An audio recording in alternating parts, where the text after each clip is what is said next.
kisah kelompok orang yang pertama kali minum dari telaga Nabi sallallahu alaihi wasallam. Ma'asyiral muslimin yang dimuliakan Allah Subhanahu wa taala, di dalam Al-Qur'anul Karim, tepatnya di surah-surah pendek dalam Al-Qur'an, ada 3 surat pendek yang bicara tentang pribadi Nabi sallallahu alaihi wasallam. Pertama surah Alam Nashrah Laka Sadrak. Kemudian bicara tentang pribadi Rasul yang kedua adalah surah Ad-Duha, dan yang ketiga surah Al-Kautsar. 3 surat ini bicara tentang Rasul sallallahu alaihi wasallam. Lah dalam suratul Kautsar Allah Subhanahu wa taala berfirman, "Inna a'tayna kal kautsar." Sesungguhnya kami wahai Muhammad telah memberikan kepadamu Al-Kautsar, kenikmatan yang banyak. Dan para ahli tafsir mengatakan bahwa yang dimaksud Al-Kautsar, kenikmatan yang banyak, di sini artinya telaga yang akan diberikan kepada Nabi sallallahu alaihi wasallam yang namanya Al-Kautsar. Dan setiap nabi itu diberikan telaga. Dan itu berdasarkan hadis Nabi sallallahu alaihi wasallam, likullin nabi haudun. Setiap nabi itu diberikan telaga. Dan telaga yang paling besar dan paling mulia adalah telaga yang diberikan Allah kepada Rasulnya. Dan nama telaga itu disebut Al-Kautsar. Adapun letak telaga Al-Kautsar ada di sorga, cuman alirannya sampai ke padang mahsyar. Sebagian ulama mengatakan bahwa ketika manusia dikumpulkan di padang mahsyar, saat mereka dibangkitkan dalam tiupan yang kedua Israfil, dan itu hari kebangkitan, maka manusia akan dihadapkan dengan peristiwa-peristiwa yang melelahkan. Mulai daripada berdiri di padang mahsyar, kemudian ada proses hisab, kemudian proses pengambilan catatan, dan proses-proses yang lain, sehingga membutuhkan badan yang kuat. Karena kala itu matahari didekatkan 1 mil di atas kepala, sehingga manusia akan kehausan. Maka sebelum peristiwa-peristiwa itu terjadi, maka setiap para nabi akan menunggu umatnya di masing-masing telaganya, termasuk Nabi sallallahu alaihi wasallam. Maka umat Nabi sallallahu alaihi wasallam akan datang ke telaga Rasul, kemudian akan minum dari telaga itu. Dan Rasul sallallahu alaihi wasallam menggambarkan, man syariba minha lam yadma abada. Barang siapa yang minum dari telaga itu, maka dia tidak akan haus selamanya, walaupun matahari di atas kepala. Artinya ini kenikmatan yang luar biasa.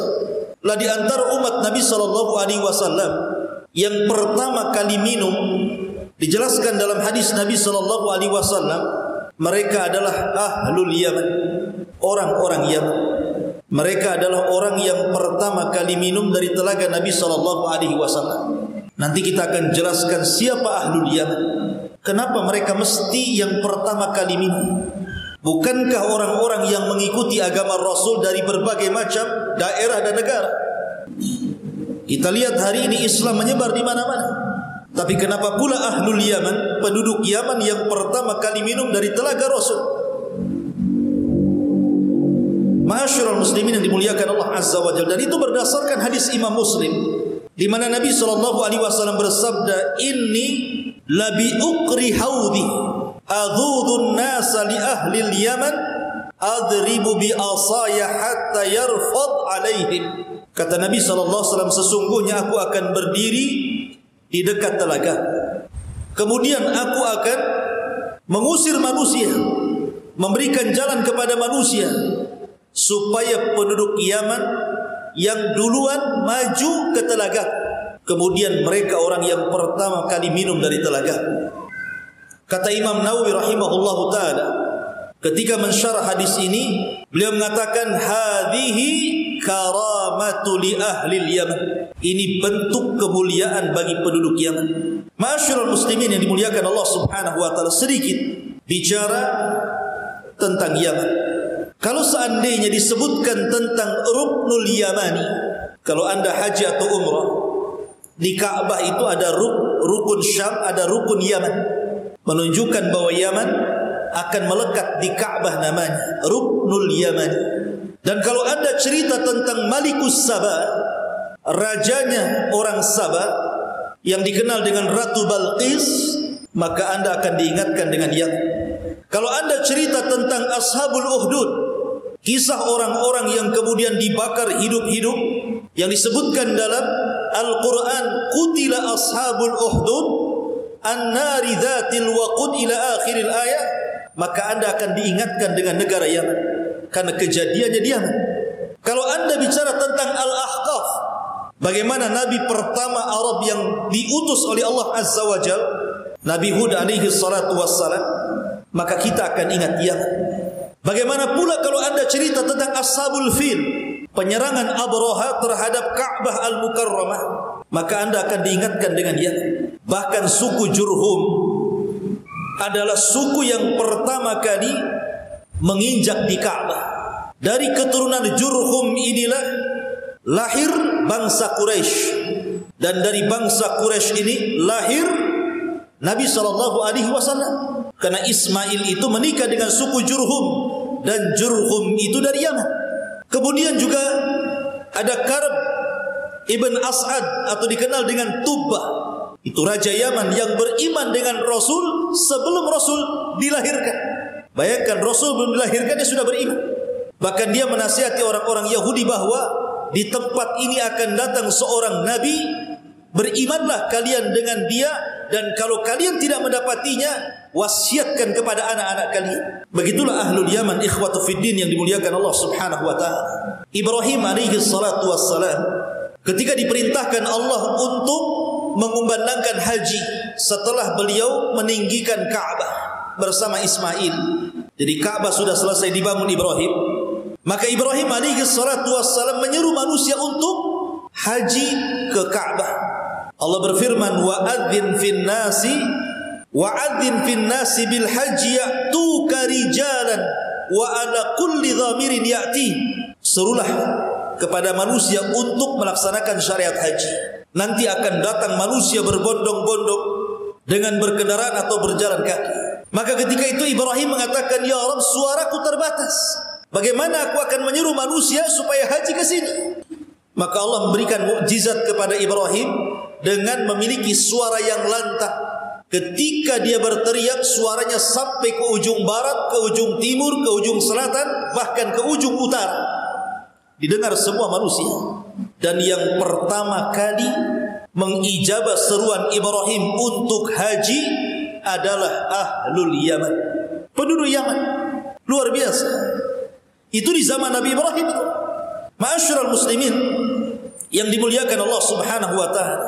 Bahkan ketika Allah Subhanahu wa ta'ala berfirman di dalam Al-Quranul Karim, ya ayyuhalladzina aman man yartad minkum an dinihi fasawfa ya'tillahu biqaumin yuhibbuhum wa yuhibbuna adillatin 'alal mu'minin a'izzatin 'alal kafirin yujahiduna fi sabilillahi wa la yakhafuna lawmata la'im dzalika fadlullahi yu'tihi man yasha wallahu wasi'un 'alim. Surah Al-Maidah ayat 54. Wahai orang-orang yang beriman, barang siapa yang murtad di antara kalian dari agamanya, maka Allah akan mendatangkan sebuah kaum yang Allah cinta kepada mereka dan mereka pun cinta kepada Allah. Kalau kalian murtad gak apa-apa. Akan datang kepada kalian sebuah kaum yang Allah cinta kepada kaum itu dan kaum itu cinta kepada Allah. Mereka sangat lembut dengan orang-orang yang beriman, tapi sangat keras dengan orang-orang kafir. Mereka berjihad di jalan Allah, tidak takut dengan celaan manusia. Dan itulah kelebihan yang Allah berikan kepada siapa yang dikehendaki. Dan Allah maha luas rizkinya, lagi maha mengetahui. Ketika ayat ini turun, Nabi SAW ketika itu berkumpul di hadapan para sahabat. Di antara sekian para sahabat itu ada seseorang yang namanya Abu Musa al-Ash'ari. Dan Abu Musa al-Ash'ari itu orang Yaman, kabilahnya disebut Ash'ariyun. Maka Nabi SAW mengisyaratkan bahwa ayat ini, kata Nabi SAW, ayat ini diberikan kepada kaumnya orang ini. Maksudnya kaumnya Abu Musa al-Ash'ari, orang Yaman. Jadi kalau seandainya kalian orang-orang Mekah murtad dari agama kalian, Tidak ada masalah. Akan datang orang-orang Yaman, seolah-olah Rasul mengatakan seperti itu, yang akan menggantikan kalian. Allah cinta dengan mereka dan mereka cinta dengan Allah. Dan ketika turun surah Idza Jaa Nasrullahi wal Fath wa ra'aitan nas yadkhuluna fi dinillahi afwaja fasabbih bihamdi rabbika wastaghfir. Apabila datang pertolongan dalam peperangan dan juga pembebasan kota Mekah, engkau lihat manusia berduyun-duyun, berbondong-bondong datang masuk ke agama Rasul. Kata Nabi SAW, mereka adalah ahlul Yaman, orang yang pertama kali datang kepada Rasul untuk mengislamkan diri-diri mereka. Kabilah demi kabilah didahului oleh ahlul Yaman sebelum kabilah-kabilah Arab yang lainnya. Dari sini ma'asyiral muslimin yang dimuliakan Allah Azza wa Jalla, wajar kalau Rasul mengatakan, atakum ahlul Yaman hum araqqu quluban, al-imanu yamanin, al-fiqhu yamanin, al-hikmatu yamaniyah. Kata Rasul, telah datang kepada kalian penduduk Yaman, hati mereka lembut, iman ada di Yaman, kecerdasan ada di Yaman, dan hikmah kelembutan itu ada di Yaman. Makanya orang Yaman mudah untuk masuk Islam di zaman Nabi SAW. Baik, kita akan cerita kenapa Nabi SAW mengatakan kepada kita tentang orang yang pertama kali meminum dari telaga Rasul adalah penduduk Yaman. Diisyaratkan kepada siapa? Diisyaratkan kepada dua kabilah Yaman. Pertama Khazraj dan yang kedua Aus. Dua kabilah Khazraj dan Aus. Siapa Khazraj dan Aus ini? Dahulu ketika Yaman, jauh sebelum Nabi SAW dilahirkan, terjadi musibah besar dengan pecahnya sebuah bendungan yang ada di Ma'rib, yang disebut dengan Saddu Ma'rib namanya. Kebetulan saya pernah belajar di Ma'rib, jadi tahu bendungannya itu. Jadi bendungan itu pernah hancur. Terjadilah banjir bandang yang besar. Akhirnya meluluntakkan hampir daerah-daerah, desa-desa, bahkan seluruh pertanian, seluruh rumah-rumah hancur lebur. Sehingga banyak orang yang meninggal. Lah orang-orang yang selamat, akhirnya mereka kelaparan. Mereka harus mencari tempat baru untuk penghidupan mereka. Dari situlah maka datanglah dua kabilah. Mereka mencari tempat untuk menggantikan tempat yang sudah luluh lantah itu. Maka hijrahlah meminta suaka ke negeri yang disebut dengan Yathrib, yang belakangan disebut Madinah. Maka ketika kabilah Khazraj dan Aus sampai di Yathrib, kemudian turun-temurun, akhirnya kemudian mereka memiliki tempat yang layak di situ, beranak pinak. Tetapi Allah takdirkan dua kabilah ini tidak pernah akur, selalu berperang. Padahal mereka satu kakek dan buyut. Sampai akhirnya kemudian Allah Subhanahu wa taala takdirkan Rasul diizinkan untuk hijrah dari Mekah ke Madinah, ke Yathrib. Maka Nabi SAW berhasil kemudian menyatukan dua kabilah besar ini dari kabilah Yaman, Khazraj dan Aus. Akhirnya Allah Subhanahu wa taala firmankan, "Udzkuru ni'matallahi 'alaikum idz kuntum a'daan fa'alafa baina qulubikum." Ingatlah nikmat Allah yang Allah anugerahkan kepada kalian. Dulu kalian bermusuhan di situ. Kemudian Allah lembutkan hati-hati kalian. Akhirnya dua kabilah ini semuanya masuk ke dalam Islam dan mereka disebut Al-Ansar. Ada Muhajirin, ada Ansar. Ansar inilah terdiri dari dua kabilah Khazraj dan Aus. Kemudian lanjut cerita, ma'asyiral muslimin yang dimuliakan Allah Azza wa Jalla. Nabi SAW ketika di Mekah kita tahu dakwahnya didustakan. Ketika ke Madinah dibenarkan pula oleh orang-orang Madinah. Ketika di Mekah Nabi SAW dihinakan. Ketika datang ke Madinah Rasul dimuliakan. Ketika di Mekah Nabi SAW diusir. Ketika datang ke Madinah Nabi SAW justru dilindungi, disayangi, dan berusaha untuk dibela dan ditolong. Ketika Nabi SAW sudah banyak melakukan peperangan dan banyak dimenangkan kaum muslimin. Bahkan Allah Subhanahu wa taala firmankan, "Idza jaa nasrullahi wal fath." Apabila datang pertolongan Allah di berbagai macam peperangan terutama di Badar, wal fath, dan juga pembebasan kota Mekah. Ketika itu manusia sudah banyak masuk Islam. Disitulah Nabi SAW di puncak karirnya seorang Nabi, berhasil mengislamkan ribuan manusia. Hanya tempo sesingkat-singkatnya, karena usia dakwah Rasul itu hanya 23 tahun saja. 13 tahun di kota Mekah dan 10 tahun di kota Madinah. Ketika Nabi SAW kemudian hendak menyerang sebuah kabilah namanya Hawazin, maka Nabi SAW mempersiapkan pasukan yang sangat besar. Biasanya Nabi SAW kalau perang itu pasukannya lebih sedikit dibandingkan pasukan musuh, karena kekuatan itu bukan di banyak pasukan, tapi kekuatan itu karena keimanan dan ketakwaan. Makanya Allah mengatakan, kam min fi'atin qalilatin ghalabat fi'atan katsiratan biidznillah. Berapa banyak kelompok yang kecil mampu mengalahkan kelompok yang besar, semua karena izin Allah Subhanahu wa taala. Tapi dalam perang ini melawan Hawazin ini, yang disebut dalam sejarah dengan perang Hunain, justru pasukan Rasul jauh lebih banyak dibandingkan pasukan Hawazin, sehingga banyaknya pasukan menjadikan takjub para sahabat. Sampai-sampai Allah Subhanahu wa taala menyindir mereka dengan firman-Nya, "Idz a'jabatkum kathratukum falam tughni ankum syai'a." Ketika kalian takjub dengan banyaknya pasukan, padahal bukan itu tujuan perang. Karena kekuatan bukan pada kuantitas banyaknya pasukan, bukan. Sehingga para sahabat merasa takjub dengan banyaknya pasukan. Wah, pasti kita menang. Berangkat pasukan ini. Kemudian di awal peperangan Allah takdirkan kaum muslimin kalah. 12.000 pasukan yang dibawa Nabi SAW, korat-karit, kocar-kacir, tunggang-langgang dibuat oleh pasukan Hawazin itu. Sampai-sampai Nabi SAW terkurung dalam pasukan dengan sebagian kecil para sahabatnya terkepung oleh orang-orang musyrik, dan hampir Rasulullah SAW mengalami kecelakaan. Maka Nabi SAW ketika itu memanggil Abbas yang memang suaranya lantang dan mengatakan, "Ya Abbas, panggil orang-orang Ansar agar mereka mendekat kepadamu." Maka Abbas pun kemudian berteriak, "Ya lal Ansar, ya lal Ansar." Wahai orang-orang Ansar, di mana kalian? Hahuna nabiyukum, nabi kalian ada di sini. Ketika mendengar suara Abbas, ini orang Ansar sudah lari ke sana kemari tuh. Mendengar suara Abbas bahwa Nabi SAW sedang dikepung oleh musuh, semua orang Ansar bersatu kemudian melindungi Nabi SAW. Bergerak di hadapan Rasul, di belakang Rasul, di samping kanan Rasul, di samping kiri Rasul, sehingga musuh tidak mungkin menyentuh Nabi SAW.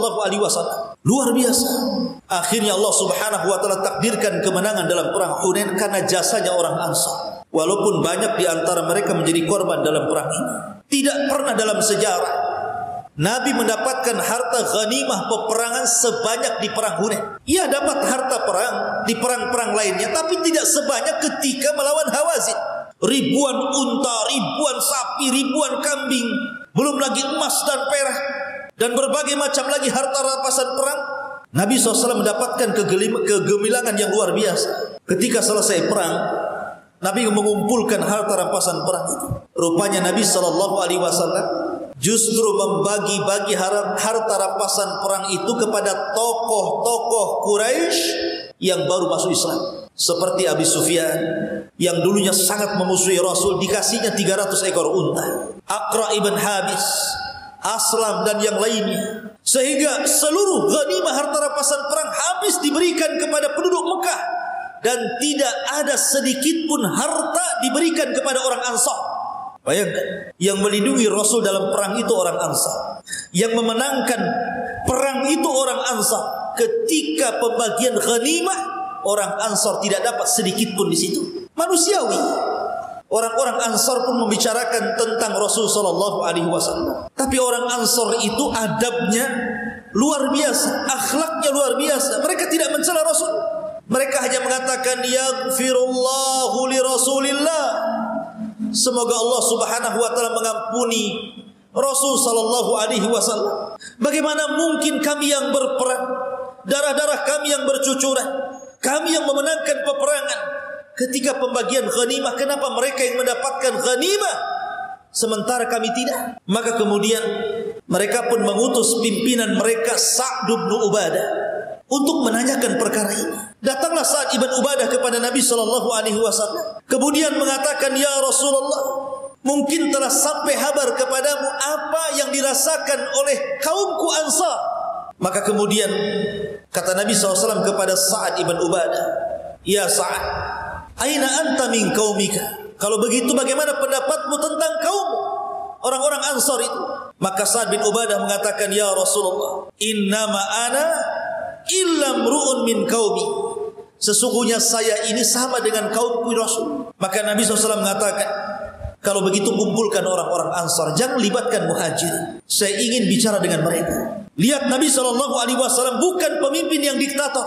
Nabi SAW ingin mengetahui ada masalah apa sebenarnya, apa yang salah dengan dia. Bukankah tidak ada orang yang lebih adil dibandingkan Nabi SAW? Makanya ketika datang seorang yang menjadi cikal bakal Khawarij, Dzul Khuwaisirah, dan mengatakan, i'dil ya Muhammad, adilah kau dalam berbagi wahai Muhammad. Maka Rasul mengatakan, ilam adil faman ya'dil. Kalau aku tidak adil, siapa yang lebih adil dari aku? Maka dikumpulkan orang-orang Ansar. Kemudian Nabi SAW mengatakan, ya lal Ansar, ya ma'syaral Ansar, balagatni maqalatun balagatni ankum wajidatun wajadtumuha fi anfusikum. Wahai orang-orang Ansar, telah sampai berita ke telingaku, telah sampai kabar kepada diriku tentang apa yang kalian bicarakan di belakang kalian tentang diriku. Kemudian Nabi SAW mengatakan di hadapan orang Ansar, seolah-olah Rasul mengatakan, salah kalau seandainya saya bagikan harta ini kepada mereka. Kemudian Nabi SAW mengatakan, alam atikum dhullalan fahadakumullah wa alatan fa'agnakumullah wa a'daan fa'allafallahu baina qulubikum. Wahai Ansar, dengarkan. Dulu kalian sesat, dulu kalian tersesat. Kemudian saya datang ke Madinah menemui kalian, dan kalian mendapatkan petunjuk dari Allah Subhanahu wa taala karena kedatanganku. Kemudian kata Rasul, dulu kalian susah, miskin. Kemudian dengan kedatanganku kalian menjadi kaya. Dulu kalian berpecah belah antara Khazraj dan Aus. Kemudian aku datang kepada kalian, kudamaikan kalian. Sekarang kalian bersatu dan saling menyayangi. Kemudian orang-orang Ansar mendengarkan perkataan Rasul. Mereka hanya mengatakan, qalu balillahu wa rasuluhu al-minnatu wal fadl. Bahkan Allah dan Rasulnya segala al-minnah wal fadl, keistimewaan dan keutamaan. Mereka tidak membantah sedikit pun. Kemudian Nabi SAW mengatakan, ya ma'syaral ansar ajibuni. Wahai ma'syaral ansar, jawablah pertanyaanku. Jawab sekarang. Bukankah dulu kalian tersesat kemudian dapat hidayah karena? Bukankah kalian dulu miskin kemudian kalian kaya karenaku? Bukankah dulu kalian bermusuhan kemudian kalian bersatu karenaku? Jawablah wahai orang-orang Ansar. Akhirnya orang Ansar hanya tertunduk. Tapi Nabi SAW itu orang yang paling paham dengan kebaikan orang. Rasul itu orang yang paling paham dengan kebaikan manusia. Dan Rasul orang yang membalas setiap kebaikan manusia. Dan harusnya kita seperti itu. Harus pandai membalas kebaikan manusia kepada kita. Apa kata Nabi SAW? Ama wallahi law syi'tum laqultum fala saddaqtum wala suddiktum ataina mukazzaban fasaddaqna wa makhdulan fanasarna wa taridan faawaina wa ailan faasaina. Demi Allah wahai orang-orang Ansar, seandainya kalian mengucapkan apa saja, pasti ucapan kalian kubenarkan. Seperti kalian mengatakan, hei Muhammad, dulu engkau di Mekah didustakan, kami yang membenarkan dakwah. Hei Muhammad, dulu engkau dihinakan di Mekah, kami yang memuliakan. Dulu engkau diusir dari Mekah, kami yang melindungi. Dulu engkau miskin, kami yang memberikan kekayaan. Kalau kalian bicara seperti itu, semuanya kubenarkan. Tidak ada yang salah itu. Benar semuanya itu. Akan tetapi, wahai ma'syaral ansar, ridhokah kalian? Ridhokah kalian an yadhhaban nasu bisyati wal ba'ir wa tarji'una antum bi Rasulillah sallallahu alaihi wasallam? Ridhokah kalian seandainya mereka orang-orang Mekah itu pulang membawa unta dan sapi-sapi mereka yang merupakan harta rampasan perang, sementara kalian pulang membawa diriku? Milih mana? Milih kalian pulang membawa unta dan kambing-kambing sebagai harta rampasan perang, ataukah kalian pulang membawa diriku? Maka mendengar perkataan itu orang-orang Ansar hanya tertunduk lesu. Kemudian mereka pun menangis dan mereka menyesal dengan kata-kata mereka. Maka Nabi SAW mengatakan, "Fawalladhi nafsi Muhammadin biyadi, laulal hijratu lakuntum ra'am minal ansar, walau salakan nasu syi'ban, wa salakatil ansaru syi'ban, la salaktu syi'bal ansar." Kata Nabi SAW, demi zat yang jiwa Muhammad berada di tangannya, kalaulah bukan karena hijrah, tentu aku bukan bagian dari Ansar. Seandainya manusia berjalan di sebuah lembah, kemudian orang-orang Ansar berjalan di lembah yang lain, maka yang aku ikuti adalah lembahnya orang-orang Ansar. Maka Nabi SAW mengangkat kedua tangannya dan mengatakan, Allahumma hamlil ansar wa abna'il ansar wa abna'il ansar. Ya Allah, rahmati orang-orang Ansar, anaknya orang-orang Ansar, dan cucu-cucunya orang-orang Ansar. Dari situ mereka mengatakan, sami'na wa ata'na, kami mendengar ya Rasulullah, kami taat dan mendengar. Akhirnya orang-orang Ansar pun redha, tidak mendapatkan sedikit pun dari harta ghanimah. Kenapa Nabi SAW memuliakan orang-orang itu, memberikan kepada Abu Sufyan pada tidak pernah berjihad seperti berjihadnya orang-orang Ansar? Karena Nabi ingin melembutkan hati-hati mereka, orang-orang yang baru masuk Islam itu, diberikan kelebihan harta ghanimah supaya mereka kokoh Islamnya, karena mereka bagian daripada mu'allafatu qulubuhum, yang dilembutkan hatinya. Lah orang-orang Ansar ini tidak diragukan keimanannya. Walaupun mereka tidak mendapatkan harta ghanimah, tidak akan bergeming keimanan mereka. Karena orang-orang Ansar itu diberikan dua sifat yang tidak diberikan kepada selain orang-orang Ansar, ikhwan. Pertama, sakhawatu nafsi. Orang Ansar itu diberikan sakhawah, kemurahan hati. Lihat ketika orang-orang Mekah hijrah ke Madinah, kemudian dipersaudarakan oleh Nabi SAW. Seperti kisahnya Abdurrahman bin Auf dengan Sa'd bin Rabi. Kata Sa'd bin Rabi, ya Abdurrahman, aku memiliki dua kebun, ambil salah satunya. Aku memiliki dua rumah, ambil salah satunya. Aku memiliki 3 istri, lihat mana yang paling cantik. Ku ceraikan dia, tunggu masa idahnya, kau nikah dengan dia. Dan itu bukan hanya satu sikap mereka, tapi hampir semua orang-orang Ansar seperti itu. Karena orang Ansar itu diberikan sakhawatu nafsi, mudah untuk memberi, murah hati orangnya. Kemudian yang kedua, orang-orang Ansar ini ikhwatu fiddin, salamatu suduri, diberikan oleh Allah keselamatan hati. Tidak ada kedengkian sedikit pun sesama mereka, bahkan kepada orang-orang muhajirin sekalipun. Makanya Allah Subhanahu wa taala berfirman, wala yajiduna fi sudurihim hajatan mimma utu wa yu'thiruna ala anfusihim walau kana bihim khasasah. Dan tidak ada dalam hati mereka sedikit pun perasaan menyesal apa yang mereka berikan kepada orang-orang muhajirin. Bahkan mereka lebih mendahulukan orang lain walaupun mereka susah. Itulah cirinya orang Ansar. Makanya wajar kalau orang-orang Ansar, mereka orang yang paling kuat iman. Kalau kita melihat sejarah kekhilafahan Khulafaur Rasyidin, semua dipegang oleh orang-orang Mekah, orang-orang muhajirin. Nabi SAW orang Mekah. Meninggal Nabi SAW dipimpin oleh Abu Bakar, orang Mekah. Kemudian Abu Bakar meninggal dipimpin oleh Umar, orang Mekah muhajirin. Umar meninggal dipimpin oleh Ali, oleh Utsman, orang Mekah muhajirin.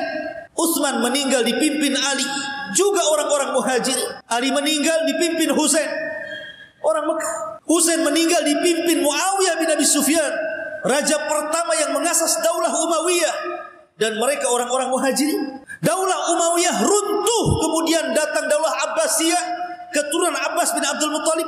Mereka adalah orang Mekah. Ketika daulah Abbasiyah runtuh, datang daulah Utsmaniyah, mereka orang Mekah. Tidak ada satupun orang Ansar yang menjadi pemimpin negara. Tidak ada. Mereka tidak diberikan kekuasaan sedikit pun, tidak memiliki kekhilafahan sedikit pun, karena mereka tidak ingin itu. Bayangkan, Allah uji orang-orang Ansar, tidak diberikan bagian dari dunia sedikit pun, semua diberikan kepada orang-orang muhajirin. Sejak Rasul, Abu Bakar, Umar, Utsman, Ali, Hasan, Muawiyah, dan begitu seterusnya. Tetap saja kondisi orang Ansar itu susah. Bahkan Nabi SAW pernah mengatakan, satakunu min ba'di, satakunu atharatu min ba'di. Hai orang-orang Ansar, kelak akan datang kepada kalian sebuah zaman di mana yang memimpin kalian itu zalim, merampas hak-hak kalian. Seolah-olah Rasul tahu kenapa? Karena orang Ansar tidak mungkin jadi penguasa. Maka Rasul mengatakan akan datang zamannya di mana para penguasa kalian akan zalim kepada kalian. Lihat apa yang dikatakan orang Ansar. Orang-orang Ansar mengatakan, ya Rasul, kalau begitu apa yang harus kami lakukan saat itu? Maka Nabi SAW mengatakan, isbiru, sabar kalian. Isbiru, hatta talqauni inda haudi, sampai kelak kalian menemuiku di telagaku. Sabarlah kalian, karena kelak kalian akan menemui di telagaku. Seolah-olah Nabi SAW, tidak masalah kalian tidak mendapatkan bagian di dunia sedikit pun, tapi di akhirat kalian yang akan pertama menikmati telagaku, kata Nabi SAW. Itulah orang-orang Ansar. Dan orang-orang Ansar itu dari Yaman. Karena kabilah Khazraj dan Aus adalah dua kabilah yang berasal dari Yaman. Ma'asyiral muslimin yang dimuliakan Allah Subhanahu wa ta'ala. Makanya kalau kita melihat orang-orang Ansar dijadikan rujukan dalam beragama. Di dalam Al-Quran, dalam surah At-Taubah, Allah mengatakan as-sabiqun al-awwalun minal muhajirin wal ansar. As-sabiqun al-awwalun minal muhajirin wal ansar. Orang yang as-sabiq, yang mula-mula, orang yang awal-awal. Siapa mereka? Pertama muhajirin, yang kedua ansar. Kemudian Allah mengatakan apa? Walladzina taba'uhum bi ihsan. Dan orang yang mengikuti mereka, maksudnya muhajirin dan ansar, dengan baik. Ya. Allah mengatakan seolah-olah ketika Allah mengatakan walladzina taba'uhum bi ihsan, bahwa agama ini diambil dari muhajirin dan juga dari ansar, karena kedua kelompok ini adalah talamid Rasulullah, murid-murid Rasulullah, dekat dengan Rasulullah. Makanya kalimat ansar itu kalimat syar'i, karena dicantumkan dalam Al-Quran dan dicantumkan dalam hadis Rasul. Hubbul ansar minal iman, mencintai ansar itu bagian daripada iman. Dan banyak ditorehkan sejarah-sejarah sahabat Rasul dari ansar yang banyak berjasa dalam Islam. Di sana ada Sa'd bin Mu'ad, orang yang paling berjasa dalam Islam. Sa'd bin Mu'ad ini pemimpin Aus, yang sebab keislamannya satu kabilah masuk Islam. Ketika perang Khandaq, tiba-tiba dia terkena panah. Sebab kena panahnya itulah akhirnya dia meninggal dunia. Kata Nabi SAW, di hari Sa'd bin Mu'ad meninggal dunia, bergegar arsy Allah Subhanahu wa ta'ala. Bayangkan arsy Allah, makhluk yang sangat besar, bisa bergetar gara-gara kematian Sa'ad ini. Karena senangnya untuk menyambut ruh Sa'ad yang naik ke langit, sehingga arsy itu bergetar dan bergegar. Dan para malaikat senang dengan kedatangan ruhnya Sa'ad. Dan Nabi SAW selalu menyebut-nyebut namanya. Sampai-sampai kata Rasul, setiap orang yang masuk kuburan itu pasti ada himpitan. Kalau ada orang yang selamat dari himpitan kuburan, tentu yang selamat adalah Sa'ad ibn Mu'ad. Tapi rupanya dia pun tidak selamat dari himpitan kubur. Apa maksudnya? Orang yang masuk kuburan itu pasti akan ada himpitan kubur. Saya, Anda, siapapun, hatta sahabat Rasul. Tapi perbedaannya, kalau orang-orang kafir dihimpit kuburan, maka akan meremukkan seluruh tulang dan otot-otot. Tetapi kalau orang-orang yang beriman dihimpit oleh tanah kuburan, maka kita tercipta dari tanah dan akan kembali ke tanah. Dan tanah itu bimanzilatil alal ibni, seolah-olah ibu yang sedang memeluk anak. Jadi bumi itu walaupun menghimpit orang-orang yang beriman, tapi himpitan kasih sayang. Tapi kata Rasul mengatakan, kalau ada orang yang selamat dari himpitan kubur, maka Sa'adlah orang. Rasul tidak menyebutkan Abu Bakar orangnya. Rasul tidak menyebutkan Umar, Utsman, Ali, ataupun orang-orang muhajirin lainnya. Menunjukkan apa? Bahwa Sa'ad ini memiliki keistimewaan, dan dia adalah penguasa Aus, dari kabilah Aus, dari Ansar Nabi SAW. Kemudian di sana ada Hassan ibn Thabit, yang Allah berikan usia panjang 120 tahun. 60 tahun di masa jahiliyah, 60 tahun di masa Islam. Hassan ibn Thabit itu. Dan dia seorang penyair. Dan ketika itu seorang penyair, kalau zaman sekarang ini pemilik televisi, pemilik media. Karena syair di zaman itu sama dengan media. Bisa membangkitkan orang semangat jihad, bisa membangkitkan orang untuk perang, bisa menjadikan orang bermusuhan. Syair di zaman itu seperti itu. Dan Rasul sangat bangga dengan Hassan ibn Thabit. Ma'asyiral muslimin yang dimuliakan Allah Azza wa Jalla. Dan dia penyair dari Ansar. Kemudian di sana ada Ubay ibn Ka'ab. Siapa yang tidak kenal Ubay bin Ka'ab? Allah anugerahkan Al-Quran di dadanya. Sampai-sampai Rasul pernah mengatakan, "Ya Ubay, innallaha amarani an aqra alaika surah lam yakunil ladzina kafar." Wahai Ubay, Allah telah perintahkan aku untuk membacakan kepadamu surat lam yakunil ladzina kafar. Makanya Ubay dikatakan Rasul, ambillah Al-Quran dari 4 orang. Pertama Abdullah bin Mas'ud atau Ibnu Umi Abdin. Yang kedua Ubay ibn Ka'ab. Rasul menyebutkan Ubay ibn Ka'ab, ambil Quran dari dia. Makanya ketika di masa Umar bin Khattab radhiyallahu anhu menghidupkan tarawih 1 bulan di masjid, yang menjadi imamnya adalah Ubay ibn Ka'ab. Subhanallah. Di sana ada Zaid ibn Thabit, anak kecil tapi punya kecerdasan orang Ansar. Karena memiliki kecerdasan, maka Nabi SAW mengambil Zaid ibn Thabit untuk menjadi sekretarisnya. Dan dia mampu menghafal bahasa-bahasa di luar dari bahasa Arab. Bahkan ketika Rasul mengatakan, "Ya Zaid, pelajari bahasa Yahudi." Tidak sampai 1 bulan dia sanggup bicara bahasa Yahudi. Zaid ibn Thabit dari Ansar. Ma'asyiral muslimin yang dimuliakan Allah Azza wa Jalla. Di sana ada Abdullah ibn Haram, orang yang sudah tua tetapi semangat jihadnya luar biasa. Dan banyak lagi ikhwatu fiddin, sahabat-sahabat Ansor yang menorehkan sebuah jasa besar dalam Islam. Wajar kalau seandainya Nabi SAW mengatakan bahwa mereka adalah orang yang pertama kali minum dari telaga Rasul SAW. Mereka ahlul yaman. Dari sini ma'asyiral muslimin, kita tahu bahwa pentingnya kita mengenal sejarah supaya kita bisa memuliakan para sahabat Nabi SAW. Karena mencintai para sahabat Rasul adalah bagian daripada ibadah. Karena Rasul yang mengatakan, "Jangan kau celah sahabatku. Seandainya kamu memiliki emas sebesar Uhud sekalipun, tidak sanggup mencapai seperti yang didapati para sahabat walaupun separuh telapak tangan kalian sekalipun." Artinya bahwa para sahabatlah generasi terbaik. Kalau bukan karena Allah kemudian mereka, tentu kita tidak pernah mengenal sholat. Tentu kita tidak mungkin mengaji pada hari ini. Tentu kita tidak mengenal syariat zakat, syariat puasa, syariat haji. Karena wasilah agama ini dari Nabi SAW lewat mereka perantara para sahabat Nabi SAW. Salah satunya orang-orang Ansar. Oleh karena itulah maka wajar kalau seandainya Allah Subhanahu wa ta'ala firmankan, radhiyallahu anhum wa radu'an, semoga Allah meridhai mereka dan mereka pun sangat meridhai Allah Subhanahu wa ta'ala. Wallahu a'lam bishawab. Ini di antara kisah kelompok yang pertama kali minum dari telaga Nabi SAW.